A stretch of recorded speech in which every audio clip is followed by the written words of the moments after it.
Do you know Malaysia have that 2 times being Prime Minister? Assalamualaikum and greetings to madam and fellow my friends. My name is Muhammad Azham Adnin. Today I would like to presenting my slides, which is the topic is Leaders and Contribution. Back to the question. You guys wondering, right? He is Tun Dr. Mahathir. Let's start the topic. Tun Dr. Mahathir Mohamad is also remembered for Vision 2020, a framework for making Malaysia a developed nation by the year 2020. For his achievements, he is regarded as a Malaysian father of modernization. In 2016, Tun Dr. Mahathir Mohamad set up a new political party to challenge the National Front in 2018, making a stunning political comeback at the age of 93. The coalition he led won the general election and he was elected as a Malaysia's 7th Prime Minister. Mahathir bin Mohamad, born at 10 July, is a Malaysian political author and a physician who served as the 4th and 7th Prime Minister of Malaysia. He held the office from July 1981 to October 2003 and later from May 2018 to the March 2022 for a cumulative total of 24 years, making him the longest country-serving Prime Minister. Before becoming Premier, he served as Deputy Prime Minister and in other cabinet positions. His political career has spanned more than 75 years, from joining protests opposing citizenship policies for non-Malays in the Malayan Union in the 1940s to forming the Gerakan Tanah Air in 2022. Malaysia have all sorts of emotions when it comes to Tun Dr. Mahathir. You just have to say his name and you get all sorts of reactions. Yes, it is when true you mention the name of Mahathir. When among students, you usually get all sorts of emotions and comments.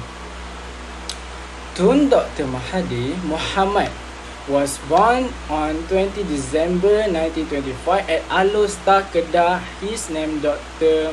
M is very synonym to the vast development of modern Malaysia. He is a very non-political leader who served Prime Minister of Malaysia for 22 long years from 1981 to 2003, making him Malaysia's longest-serving Prime Minister and one of the longest-serving leaders in Asia. He won a study in the King Edward Medical College, University of Malaya, Singapore, and was awarded a Bachelor of Medicine and Surgery in 1953. After obtaining his degree, he was assigned as a trainee doctor at the Penang General Hospital.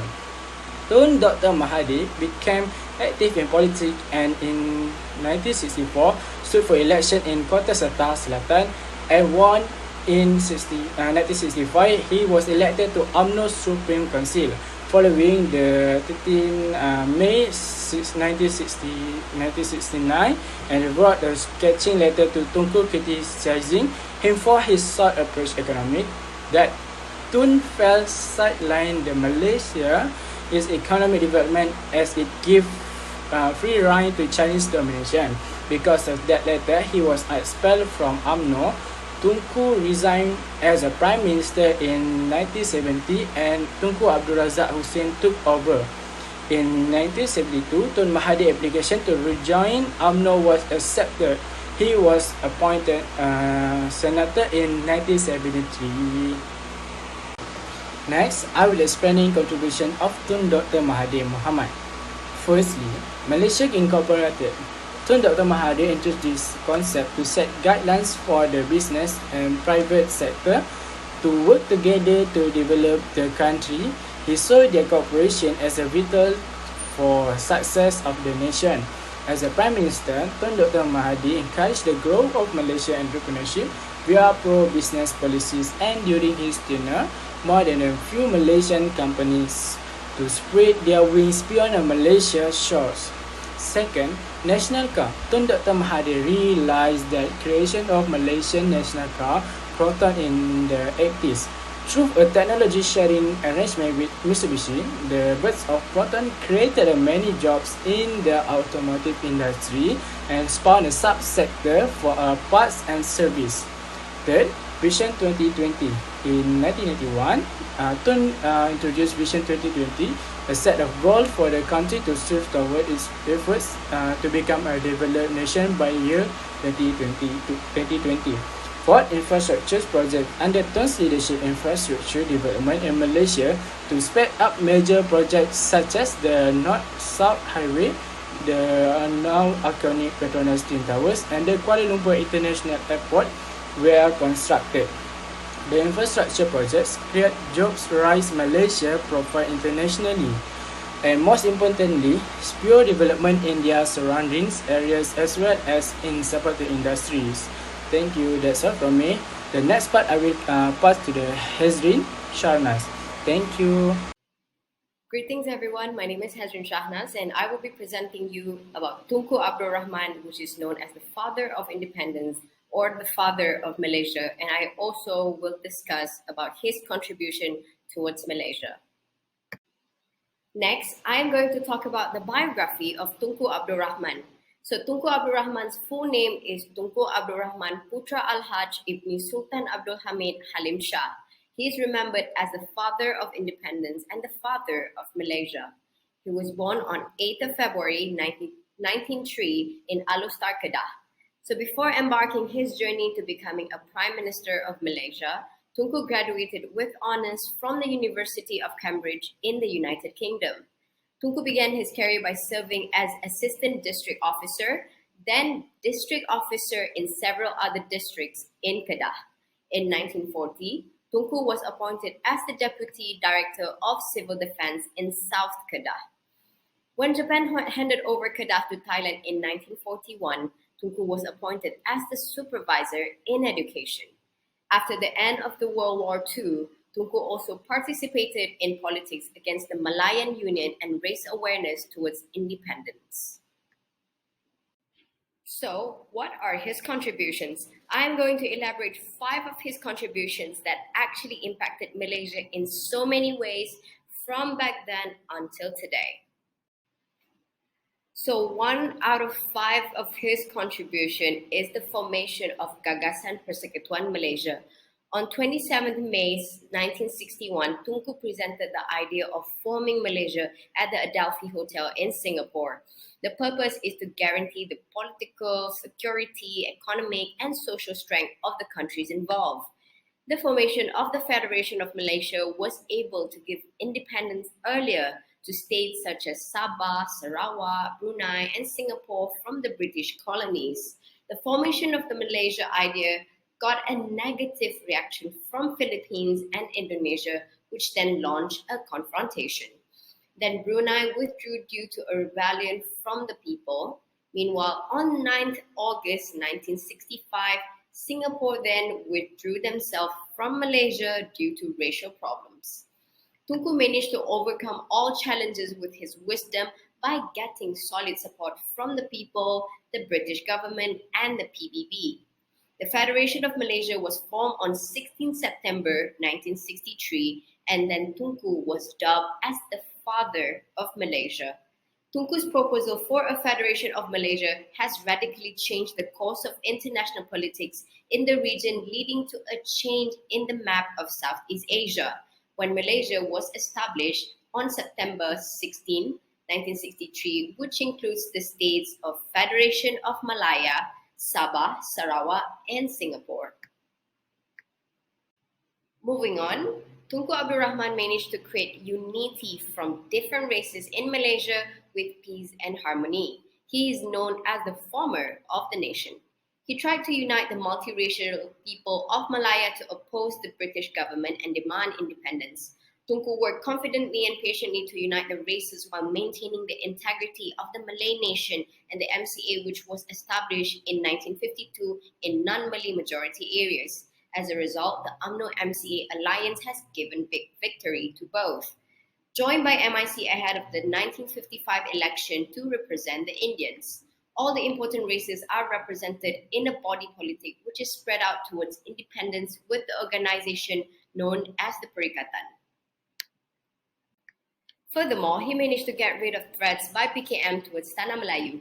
Tunku carried out his responsibilities with full dedication, especially in dealing with the communist threat in Malaya.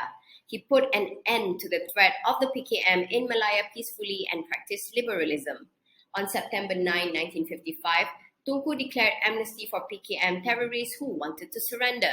Millions of amnesty passes and leaflets were distributed in various languages such as Malay, Tamil, and Chinese. Radio Malaya also broadcasts about the amnesty issue every day, and posters are also pasted and pasted all over the place to spread the information quickly.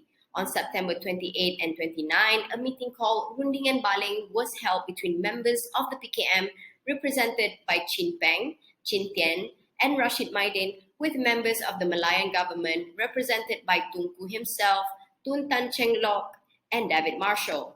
The negotiations failed to dissolve the PKM's party because the request of the PKM's members was rejected by Tunku. However, the PKM's movement is getting weaker because there are guerrilla members who surrender and ran away. The PKM's threat ended when Tunku declared independence to Malaya in 1960.